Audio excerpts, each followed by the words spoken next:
"I think it works because I'm playing." That's what Curtis Jones said, half joking, after inspiring Liverpool to a win at the San Siro back in December. Cheeky, self-assured and honest about his own importance. What he didn't know at the time was that 8 months later, that stadium would become his new home ground, permanently, because Liverpool and Inter Milan have now agreed a deal and it's essentially done. Documents have been exchanged and signed. Inter are paying €30 million up front, another €5 million in add-ons, and Liverpool have secured a 10% sell-on clause on top. In pound terms, that's around $30 million, with the medical scheduled, a 5-year contract already agreed on Jones's side, and an official announcement expected before Inter kick off their Serie A season against Monza. 16 years after a 9-year-old from Toxteth walked into Liverpool's academy, he's leaving.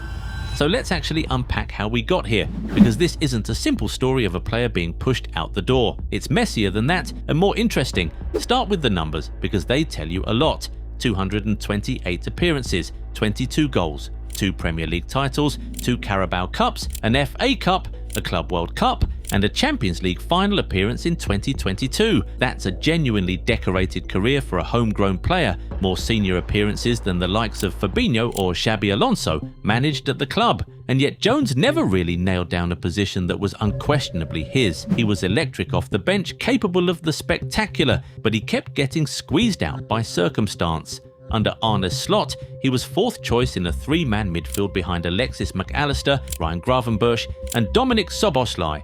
And once Florian Wirtz arrived to take the number 10 role, the picture only got tighter. Slot would point out that Jones actually played more games than ever last season, 49 in total. But look closer and the story shifts. Only 18 Premier League starts. He ended the campaign as an emergency right-back rather than a first-choice midfielder, which is a strange way to use one of your most technically gifted players. In 6 straight seasons, his pass completion rate in the league never dropped below 90%, and he was never shy of receiving the ball under pressure, but the end product was the recurring criticism. 22 goals in 228 appearances and just 1 Premier League goal last season. Talent was never really the argument against him. Opportunity and maybe positional identity was. But here's the thing, when he did get a proper run out in his best role, he showed exactly what Liverpool are losing. That night at San Siro in December is the perfect example. 3 days after Mohamed Salah's explosive Leeds interview, with Liverpool having lost 9 of their previous 15 games and dropping their record goalscorer from the squad entirely, Slot picked a midfield diamond and threw Jones into it. Liverpool went and beat the reigning Champions League finalists on their own turf, and Jones was the standout player on the pitch. It's not a coincidence that Inter came calling with a loan offer roughly 7 weeks later. It's worth rewinding even further than that too. Jones first made his name at 18 with a wonder strike to win a Merseyside derby, the kind of moment that made supporters believe they had a special one on their hands. That potential never fully vanished. It just kept getting rationed out in flashes rather than sustained runs, which is arguably the most frustrating part of his Liverpool career for everyone involved, the player included. That really is where this transfer story actually begins. Inter tried to take him on loan back in January and were knocked back.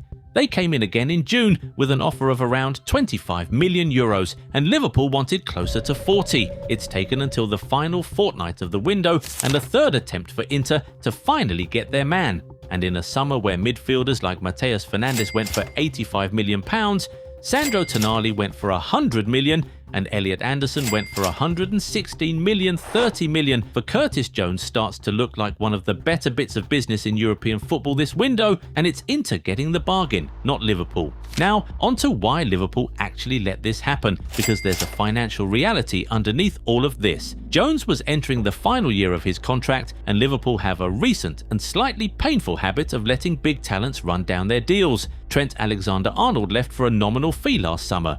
Virgil van Dijk and Mohamed Salah both went right to the wire before eventually staying or leaving on reduced terms. Ibrahima Konate and Andy Robertson walked away for free this summer. Add Gini Wijnaldum, Naby Keita and Divock Origi to that list from years past, and a pattern starts to emerge. Selling Jones now for $30 million with a sell-on clause attached is Liverpool avoiding yet another repeat of that same mistake, cashing in on a homegrown asset while there's still a fee to be had, rather than losing him for nothing next summer or shipping him out for peanuts in January. There's also a human side to this that shouldn't get lost. Andoni Iraola was clear early on that he wanted Jones to stay, calling him a great player and saying he hoped he'd continue performing the way he had been. But wanting a player to stay and getting a contract extension over the line are two very different things, and talks over fresh terms never really progressed. And then, right at the end of pre-season, there was that moment in Chicago after the Wrexham friendly. Jones, Szoboszlai and Kostas Tsimikas caught arguing on the pitch, the captain's armband thrown to the ground,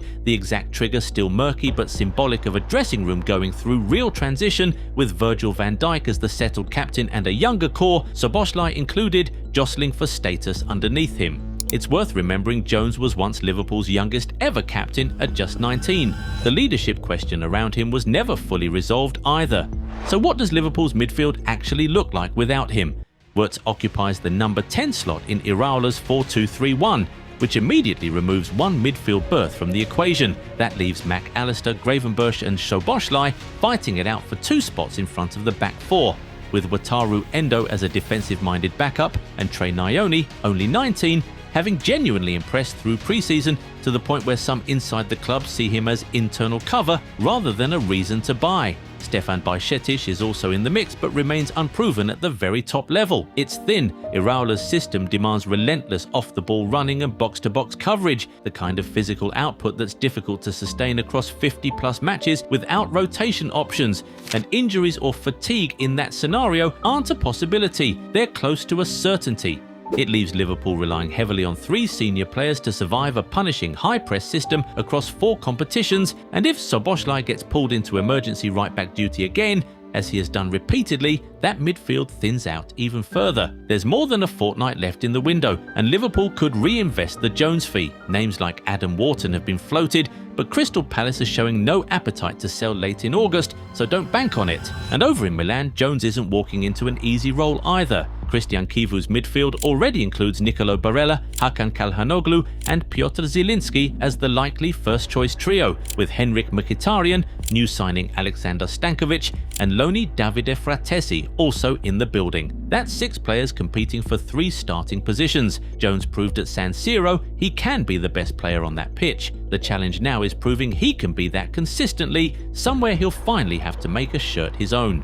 Whether this turns out to be Liverpool cashing in wisely or another homegrown talent they let slip through their fingers is a question we probably won't get the real answer to for another year or two. What do you think of the move? Let us know in the comments. Remember to leave a like on the video if you enjoyed it and subscribe to the channel. Also be sure to turn on post notifications so that you never miss out on any new videos. See you next time. Bye. Football fans, this is the deal you don't want to miss. Whether you're hunting for an iconic World Cup jersey or the colours of your favourite club, Goal90 Shop has the perfect pick for you. And right now, everything is a flat 15% off, with free shipping anywhere in the world. So don't wait. Hit the link in the description, head over to Goal90 Shop and grab your favourite jersey today.